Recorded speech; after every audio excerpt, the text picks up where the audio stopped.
Hello dear student right. तो income from salary में next question पढ़ा रहा हूँ। अभी हम लोग बीएमएस की बुक से कर रहे हैं बट सम सबको सेम आता है एक तरफ से राइट। तो क्या लिखा है income from salary, standard deduction salary में कितना आएगा 50,000, वो तो याद करना ही है राइट तुमको कंपलसरी। तो इनकम फ्रॉम अदर सोर्स, फिर ग्रॉस टोटल इनकम डिडक्शन आएगा, फिर नेट टैक्सेबल इनकम राइट। तो सब रेडी है, लेट्स स्टार्ट।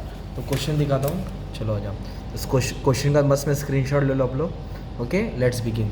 तो दिनेश को एक फिजिकली डिसेबल है 85% कंडीशन दिया, ठीक है। टाटा पावर मतलब प्राइवेट कंपनी में काम करता है, तो अभी अपने को उसका इनकम एसेस करना है। तो दिनेश को ने एक इंडिविजुअल है राइट, है ना, रेसिडेंशियल इंडिविजुअल। प्रीवियस ईयर ये 2023 और 24, जो 23-24 असेसमेंट ईयर है, और प्रीवियस ईयर क्या हो जाएगा 22-23। और लीगल स्टेटस कौन है इंडिविजुअल, लीगल स्टेटस कौन हो जाएगा इंडिविजुअल। हर समय ऐसे लिखने का। नेम ऑफ द एसएससी किसका हिसाब कर रहे हैं हम लोग, दिनेश का कर रहे हैं राइट। नेट टैक्सेबल इनकम ढूंढ रहे हैं, ये सब इन्फॉर्मेशन लिखना कंपलसरी है। शगुन है, नहीं लिखेगा तो मार्क्स कटेगा। Now you have to start with the salary. Okay, income from salary. तो क्वेश्चन कैसे दिया है, बेसिक सैलरी 9 लाख। ओके चलो कैलसी भी है। तो बेसिक सैलरी कितना है उसका 9 लाख, इधर लिखेंगे बेसिक सैलरी 9 लाख मिल रहा है। तो it is a part of income, तो इनकम फ्रॉम सैलरी में आएगा। और कैसे मालूम पड़ेगा, सैलरी का क्वेश्चन है, सैलरी लिखिएगा। उसको डीएनएस अलावेंस मिल रहा है 1,80,000, तो डीएनएस अलावेंस वो भी पार्ट ऑफ इनकम है सैलरी का, सैलरी में डालेंगे। कन्वीनियंस अलावेंस 36,000, ब्रैकेट में 32 ऑफिशियल बोला है। तो कन्वीनियंस का मतलब होता है कंपनी ने उसको ट्रैवलिंग के लिए, ट्रैवलिंग के रिलेटेड दिया है, तो 36,000 कंपनी दिया है। बट उधर क्या बोला है ब्रैकेट में, ऑफिशियल पर्पस के लिए कितना था 32। तो जो ऑफिशियल है उसको एग्जाम करना पड़ेगा राइट। तो ऑफिशियल को हम क्या करेंगे, एग्जाम कर देंगे। तो जो रिमेनिंग रहेगा वो टैक्सेबल में आ जाएगा, सैलरी के पार्ट में आएगा। तो कभी भी 36 ऑफिशियल यूज़ बोला तो उसको हटा देने का, तो जो बैलेंस बचेगा 4,000 तुम्हारा टैक्सेबल हो जाएगा। Okay, after that reimbursement of medical expense 18,000।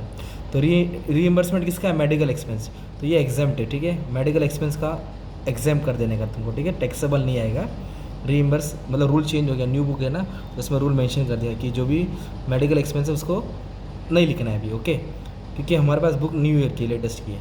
परक्विसिड मतलब फैसिलिटीज मिल रही है, काय का फैसिलिटीज़ मिल रही है कंपनी को, गैस पानी इलेक्ट्रिसिटी का कौन दे रहा है, कंपनी दे रहा है। कितना दे रहा है, 22,000 दे रहा है। तो कंपनी से ये सब फैसिलिटीज़ मिलेगी तो टैक्सेबल है। अगर मील आएगा ना, खाना पानी, तो वो एग्जेम्प्ट रहेगा। तो परक्विसिडी मतलब फैसिलिटीज़ होता है, the facilities provided by the employer means company देती है राइट। तो क्या क्या दिया, वाटर को है ना, इलेक्ट्रिसिटी, तो ऑल आर टैक्सेबल। कितना है अमाउंट, 22,000 है, तो you have to consider okay taxable. फिर 6 रुक जाओ, 7 पड़ता है। Ex gratia receive from employ मतलब ग्रेचुटी का अमाउंट मिला लमसम। तो एक्स ग्रेचुटी कितना अमाउंट मिला है 40,000। ये ओल्ड एम्प्लॉय है तो कुछ अमाउंट जो पेंडिंग था कंपनी के पास, कंपनी ने दिया। ओके, ग्रेचुटी जो लमसम अमाउंट दी जाती है, तो भी सैलरी का पार्ट है, लाइक पेंशन होता है ना वैसा कुछ। ओके 40,000 ये भी टैक्सेबल है। उसके बाद क्या दिया मालूम है, प्रोफेशनल टैक्स पेड। तो जो प्रोफेशनल टैक्स होता है डिडक्शन में आता है, याद रखने का। प्रोफेशनल टैक्स किधर आता है, डिडक्शन में आता है राइट। तो अभी हम क्या करेंगे, ये सबको ऐड करेंगे, किसको 9 लाख 1,80,000 4,000 20 40, ये सबको ऐड कर लेंगे तो अपना 11,46,000 आ जाएगा। ये तुम्हारा हो जाएगा ग्रॉस सैलरी। क्या हो जाएगा तुम्हारा ग्रॉस सैलरी। उसमें से ये दोनों माइनस कर देंगे, 11,46,000 माइनस 50,000 माइनस 2,500, तो अपना कितना आया 10,93,500। ये अपना क्या हो जाएगा मालूम है, ग्रॉस सैलरी। ये अपना क्या हो जाएगा, ग्रॉस सैलरी है, मतलब इनकम फ्रॉम सैलरी हो जाएगा, ठीक है। तो ये सैलरी का पार्ट हो गया राइट। तो जो भी सैलरी का ऐड किया, डिडक्शन कंपलसरी है, फिक्स है। अंडर सेक्शन 16 स्टैंडर्ड डिडक्शन 50,000 आएगा। और प्रोफेशनल टैक्स क्या लिखेंगे इधर हम लोग, जो भी प्रोफेशनल टैक्स रहेगा वो भी डिडक्शन में आएगा, ठीक है। तो प्रोफेशनल टैक्स कितना देता है 2,500। तो ये टोटल में से दोनों माइनस करके अपने को इनकम फ्रॉम सैलरी मिल गया। ओके, अब अदर सोर्स कैसे मालूम पड़ेगा, देखो क्वेश्चन में इधर दिया है अदर इन्फॉर्मेशन। तो इसको 5 जगह से पैसा आ रहा है। एक डिविडेंड फ्रॉम म्यूचुअल फंड आ रहा है, गिफ्ट फ्रॉम ब्रदर आ रहा है, डिविडेंड फ्रॉम कोऑपरेटिव बैंक आ रहा है, इंटरेस्ट ऑन एफडी आ रहा है, इंटरेस्ट ऑन गवर्नमेंट सिक्योरिटीज। तो मैं पाँचों नाम फटाक से लिख लेता हूँ राइट। तो ये डिविडेंड, एक डिविडेंड आया फ्रॉम म्यूचुअल फंड, एक आया गिफ्ट फ्रॉम ब्रदर, में गिफ्ट लिख दिया। फिर से एक डिविडेंड मिला फ्रॉम कोऑपरेटिव सोसाइटी को। उसके बाद क्या मिला उसको, इंटरेस्ट मिला। कहाँ से मिला इंटरेस्ट, एफडी का। और एक इंटरेस्ट मिला गवर्नमेंट सिक्योरिटी। कहाँ से मिला, गवर्नमेंट सिक्योरिटी। तो ये मैंने लिस्ट बना के रखा राइट तुमको, कि क्या टैक्सेबल है और क्या टैक्सेबल नहीं है, क्या टैक्सेबल है क्या टैक्सेबल नहीं है राइट, ठीक है। हाँ राइट। तो ये अमाउंट टैक्सेबल है और ये नॉन टैक्सेबल मतलब एग्जेम्प्ट है। तो मैंने इसके ऊपर वीडियो बनाया, आपको थोड़ा देखना पड़ेगा। और ये पूरा डिडक्शन का लिस्ट है, राइट, ये पूरा किसका लिस्ट है, डिडक्शन का लिस्ट है। तो आप ध्यान से सुनो मैं क्या बोल रहा हूँ। तो dividend from whether it is Indian company और foreign company it is taxable. तो डिविडेंड का अमाउंट 16,000 दिया है, इस पर टैक्स लगेगा तो अमाउंट लिखने का है। ऐसे 16 अमाउंट दिया है, अभी मैं अमाउंट रीड कर लूँगा तो आपको समझना है, ठीक है। तो टैक्सेबल मतलब इसको हिसाब में लाएंगे।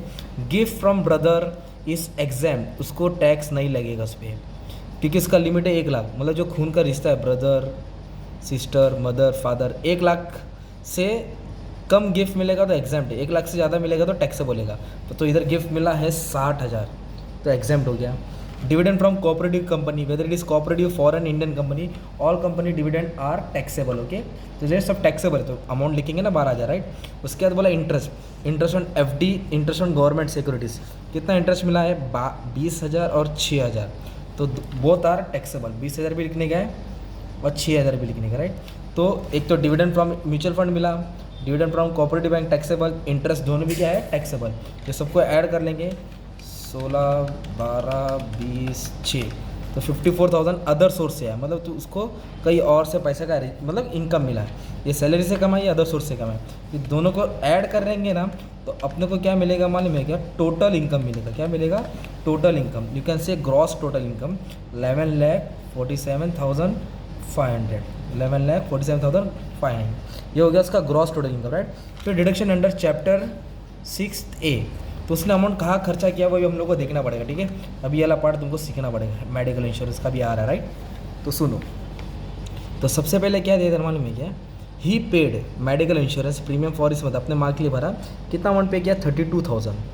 तो मेडिकल इंश्योरेंस कौन से सेक्शन में था, 80D में आता है, तो इसके लिए मैं क्या लिखूँगा इधर 80D, ओके 80D में, राइट। और क्या भरा उसने अपने पेरेंट्स के लिए भरा ना, तो कितना अमाउंट स्पेंड किया उसने 32,000, but as per the rule 25,000 restriction amount, इससे ज़्यादा आप डिडक्शन नहीं दिखा सकते। तो रूल के हिसाब से डिडक्शन में कितना है, इधर लिखेंगे मेडिकल इंश्योरेंस, मेडिक्लेम इंश्योरेंस लिखेंगे, राइट। तो कितना आएगा 25,000 आएगा, क्योंकि उसने अमाउंट कितना स्पेंड किया 32, ओके। अगर 40 भरा रहता तो भी 25 ही आता, अगर 15 भरा रहता तो 15 आएगा, 20 भरा रहेगा तो 20 आएगा, पर 25 से ज़्यादा नहीं आएगा। लिमिट कितना है 25, ये रूल था सेक्शन 80D, ओके। अब इधर क्या बोला मालूम है क्या, नेक्स्ट फर्स्ट एडजस्टमेंट ऊपर दिया है, एक डिडक्शन ऊपर दिया है, डिडक्शन मतलब सैलरी से कटेगा। जो दिनेश है बंदा, वो फिजिकली डिसेबल है, मतलब हैंडीकैप है, अपाइज है 85%। तो रूल क्या है, अगर जो 80% तक हैंडीकैप है ना, उसके लिए कितना डिडक्शन है 75, और जो 80% से ज़्यादा डिडक्शन है, सॉरी जो 80% ज़्यादा हैंडीकैप है उसके लिए कितना माफ़ है 1,25,000। तो खुद बंदा वो हैंडीकैप है तो अंडर सेक्शन 80U में आएगा, खुद हैंडीकैप। अगर उसका कोई घर वाला हैंडीकैप है तो 80DD में आएगा। तो ये हैंडीकैप का लिमिट क्या है, तो इधर लिख देंगे हैंडीकैप, ओके, कितना 85%, तो लिमिट कितना आएगा 1,25,000। अगर 80% से कम रहता है, राइट, 60%, 70%, तो 75,000 माफ़ करते, तो इसको ऐड कर लेंगे तो 1.5 लाख आ जाएगा, ठीक है। तो डिडक्शन मतलब ये टोटल से टोटल क्या करना है आपको, माइनस करना है। डिडक्शन मतलब क्या है, ये टोटल से टोटल क्या कर देने का, माइनस। फिर जो फाइनल आंसर आएगा वो तुम्हारा नेट टैक्सेबल इनकम मिलेगा, राइट। जो तुम्हारा फाइनल आंसर आएगा नेट टैक्सेबल मिलेगा 9,97,500 समथिंग मिलेगा। मतलब वो बंदे को, दिनेश को इस पर टैक्स देने का 9,97,500 पे।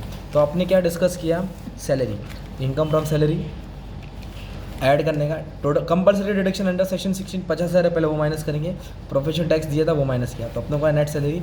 अदर सोर्स का पूरा नाम लिखा, गिफ्ट छोड़ के सब टैक्सेबल था, स्क्रीनशॉट ले लिया तुमने क्वेश्चन का, ठीक है।